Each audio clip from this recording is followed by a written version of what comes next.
Good evening, everyone. Welcome to the Almost Serious Show, where we tackle the news with just enough seriousness to not get cancelled, but mostly laughs to keep you sane. I am your host, Munib Hamid, and the guy who's almost serious about everything except my diet. Tonight we're roasting top stories from Pakistan, where the drama is thicker than Lahore's smog and the politics is hotter than a Sialkot summer. We've got failed peace talks with Afghanistan, militant madness in Balochistan, border beef with India, a population apocalypse in Punjab, and cyber cops turning into cyber crooks.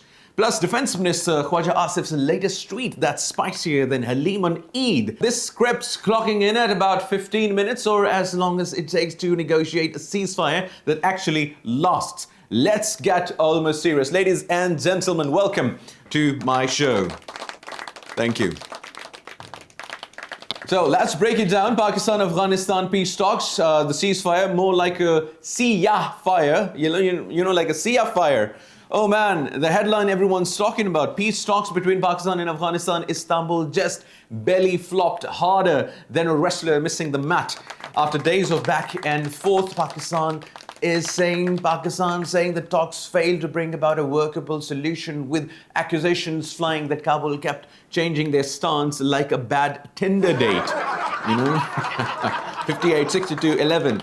And get this, Pakistan admitted to some secret drone deals, but now the ceasefire is hanging by a thread, and that after the border clashes that killed dozens in Pakistan as well. Now, brotherly countries like Qatar and Turkey tried mediating, but it's all gone. Poof, it's done.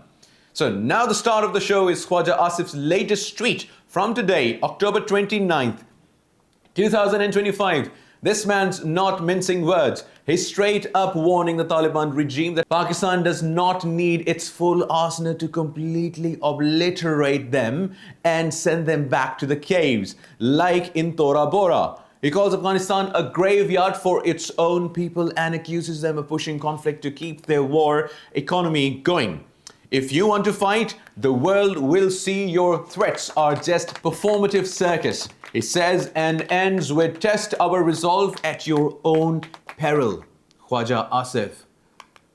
That's not a tweet, that's a mic drop wrapped in a threat. Sounds like he's auditioning for a Bollywood villain role. And the joke is, Pakistan and Afghanistan negotiating peace is like two cousins fighting over inheritance. Lots of brotherly hugs, secret deals, and someone always ends up calling the other a puppet. Asif even blames India for pulling strings in Kabul, calling them Delhi's puppets. And in this mess, next day, they'll say the smog's an Indian plot to block our drones. The Kabul. Major update is talks have collapsed after the Afghans' reversal, and now there's talk of an open war if things escalate. And Pakistan has made it categorically clear. It is an open war, even if one bullet is fired from the Afghan side, be it the Taliban, be it the Afghan Taliban, or the good and bad Taliban, or any man fires a bullet against Pakistan. It is an open war, and we are going to send you back to your little caves. Yes, we're going to send you back. You don't mess with Pakistan. If things escalate, drones start delivering strikes again, anything, at least, Uber Eats could pivot. One kebab, hold the ceasefire. But seriously, with headlines screaming India-Pakistan nuclear war? Wow, chill. It's not Armageddon yet, but it will become for the Taliban if they test our resolve. We have been fighting terrorists for over 2 decades. We have had more than 24 peace talks with these terrorists, and they have always backstabbed us. You have to understand this, the people of Pakistan, they have always backstabbed us. And now the misinformation is hitting Pakistan like my mother used to hit me when I used to be mischievous when I was a little boy. A lot. Make this clear, Pakistan. We're ready for war. If India wants a war on the east, we're ready. If Afghanistan wants a war on the west, we're ready. And trust me, we are going to change the world map this time. Enough of this bullshit. Militants attack in Balochistan's Kech area once again. More like, down in Balochistan, things have got really ugly. One Frontier Corps soldier was martyred and 3 injured in an armed attack on a security post in Buleda, Kech district. Armed militants stormed in, highlighting the ongoing insurgency woes. 28. This comes amid a spike of attacks with the army taking out militants and operations elsewhere. Recently, Pakistan Army just conducted a special operation and killed 25 of these militants. Militants are attacking posts in Balochistan. It's like, gate crashes at a wedding. They show up uninvited, cause chaos and leave everyone scrambling. But with TTP and Baloch separatists ramping up, thanks to the alleged Afghan safe havens, no wonder Asif's tweet mentioned pushing regimes back to caves.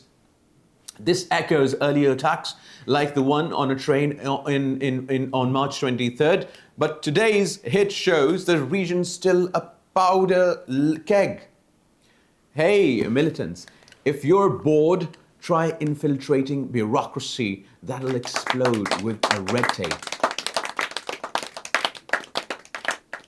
And again, Pakistan repels Indian infiltration in the Lipa Valley. Classic rivalry. Pakistan Army foiled another Indian infiltration attempt in the Lipa Valley along the line of control with ceasefire violations and gun exchange. Indian forces targeted our posts, but our side held firm with heightened vigilance. India-Pakistan border shenanigans are like siblings arguing over the TV remote. That's my side, no mine. But with artillery, Asif's, tying this to Afghan proxies for Delhi. So now everyone's a puppet. This happened on October 26th and 27th with Indian posts completely destroyed in the Pakistani retaliation. And 38 intelligence warn of more mass attempts, and the intelligence agencies warn of more mass attempts from the Indian-occupied Kashmir side. And if borders were a dating app, it would be swipe left on infiltration. This is what India is doing. Oh my God. So now let's talk about Punjab. In a chokehold, Lahore topped the world's most polluted city list again with an AQI over 400. That's hazardous territory. Smog's blanketing everything, leading to health alerts, vehicle bans, and anti-smog guns spraying water like it's holy. Smog so dense you can't see your own future or the neighbor's drones. Oh my God. Lahore's AQI at 272. That's not air. That's solid. It's even I'm coughing because of the Lahore smog. It's been the worst from October 22nd and 25th, and again now with forecasts saying it'll peak till mid-31st of December. Maybe smog's a natural barrier against infiltrations. Can't cross what you can't breathe, though. Blame the militants. They set the sky on fire too, this time. This is completely poor governance from every government that has been in Punjab. In other major updates, we got Pakistan's economy. Pakistan's Prime Minister says no loans for recovery, push cooperation instead. Cooperation, maybe in politics. That's almost as rare as the clean air in Lahore. And the gold price is up after a drop of rupees, almost 4,000 per ounce internationally. With all this drama, gold's the only thing which is not collapsing in Pakistan's economy and politics. Floods cutting growth to 3%. Stabilization at risk. Mother Nature joining the chaos. At least it's not a proxy war this time. And you can't blame anyone else for that. Sad news, Netanyahu strikes in Gaza in headlines here too. Global drama because local is not enough. And they bombarded Gaza, the innocent people, and broke the ceasefire. So we've got another interesting story from the incredible India, which is a rapistan for a reason. So from UP, jobs for kidnapping girls now. That's a title for a job fair. India at its best. Kidnap girls and get jobs.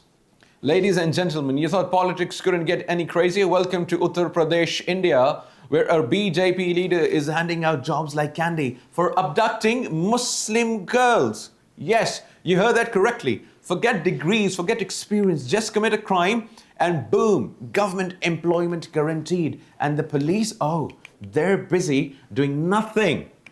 Silent spectators as usual. But hey, don't worry. They're working overtime to file fake conversion cases against Muslims because obviously targeting minorities is their top priority. But stop kidnappings. Nah, that's optional.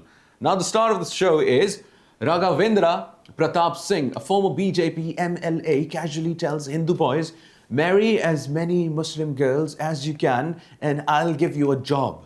And he even added, Hindu boys who marry Hindu girls, no jobs, but do communal work and we'll give you perks. Wow. So now the career path in India depends on how many people you can harass or oppress. Forget LinkedIn, just grab your victim list and start networking. India lectures the world on human rights, freedom and ethics. Meanwhile, in Kashmir and even in India, what they are doing with Muslims is just a nonsense. And the best part, don't hold your breath in India. Communal crimes is apparently career advancement. So there's a moral of the story. And now, in UP, if you want a government job, pick a religion, commit the crime, and start building your CV. Otherwise, you're out of luck. Just like human decency in Indian politics. Ladies and gentlemen, there is this account on social media has been spreading a lot of misinformation about Pakistan. His name goes by Baba Banaras and is spreading disinformation, misinformation. Do not believe this account, anyone. So there is a tweet circulating on the Indian social media propaganda account that he is Zubair Hangarkar. Born in Solapur from a well-off billionaire family, a class topper, college cricket captain and engineering graduate earning 60 lakh in Pune. Today, he's behind bars for his link to Al-Qaeda, accusing of plotting large-scale terror attacks. The above-mentioned tweet, Zubair from Solapur, billionaire background, engineering graduate, blah, blah, blah, now jailed, Al-Qaeda, plotting large-scale terror attacks, is completely false and fake.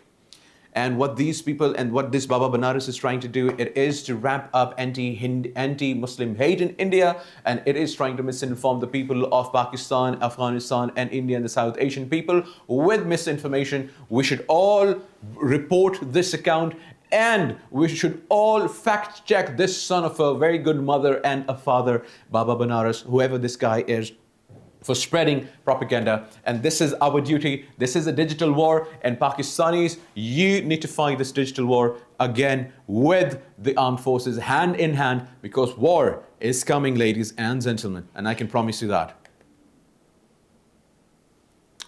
Woo! That's the road, folks. So Pakistan's news, part thriller, part comedy, all chaos. Shout out to Khawaja Asif, my man, for your tweet.